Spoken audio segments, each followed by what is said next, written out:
നമുക്കൊരു horror story കേട്ടാലോ? അപ്പോൾ ഈ ഒരു ഹൊറർ സ്റ്റോറി നടക്കുന്നത് കൊല്ലത്താണ്. കൊല്ലത്ത് ലക്ഷ്മിയുടെ വീട്ടിലാണ് ഈ ഒരു ഹൊറർ സ്റ്റോറി നടക്കുന്നത്. ലക്ഷ്മിയുടെ വീട്ടിൽ നിന്ന് ഭയങ്കരമായി മഴ പെയ്യുന്നുണ്ടായിരുന്നു. അപ്പോൾ ലക്ഷ്മിയുടെ വീട്ടിലേക്ക് കളിക്കാനായി വന്ന അവളുടെ കൂട്ടുകാരൊക്കെ അവരുടെ വീട്ടിലേക്ക് ഓടി. അപ്പോൾ ലക്ഷ്മി എന്ത് ചെയ്തു? പഠിക്കാൻ നാളത്തെ ഹോംവർക്ക് ഉണ്ടല്ലോ, അപ്പോൾ പഠിക്കാൻ വിചാരിച്ച് അവൾ പഠിക്കുകയായിരുന്നു. പെട്ടെന്ന് അവൾ റൂമിൻ്റെ വാതിൽ തുറന്ന് ഒരു രൂപത്തെ അവൾ കണ്ടു. പെട്ടെന്ന് അവൾ അവളുടെ ബെഡിൽ പോയി കിടന്നു. അപ്പോഴുണ്ട് വാതിൽ ആരോ തുറന്നു.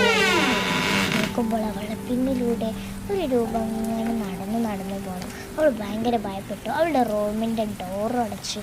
അവൾ വേഗം ഓടി അവൾ അവളുടെ സ്കൂളിലേക്കാണ് ഓടുന്നത്. അവൾ എന്തോ ഉണ്ടെന്ന് അപ്പോൾ സ്കൂളിലേക്ക് അവൾ ഓടി അവളെ സ്കൂളിലെത്തി. അവളെ സ്കൂളിലെ ഹോസ്റ്റലിലേക്കാണ് അവൾ പോകുന്നത്. ഹോസ്റ്റലിൽ 315 എന്ന റൂമിലേക്കാണ് അവൾ പോകുന്നത്. ആ റൂമിലെത്തി തിരിച്ച് വീണ്ടും ആ റൂമിൽ നിന്ന് പുറത്തേക്ക് ഇറങ്ങിയപ്പോൾ ഒരു രൂപത്തെ വീണ്ടും അവൾ കണ്ടു.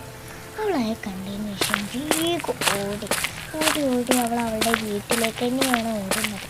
അങ്ങനെ അവളുടെ വീട് അടുത്ത കഥ അടുത്ത പാർട്ട് 2 ആയിട്ട് കേൾക്കാനായിട്ട് നിങ്ങൾക്ക് താല്പര്യമുണ്ടെങ്കിൽ കമൻറ്റും ലൈക്കും ചെയ്യുക. ഓക്കെ, പാർട്ട് 2 ഞാൻ നാളെ ഉടനായിരിക്കും.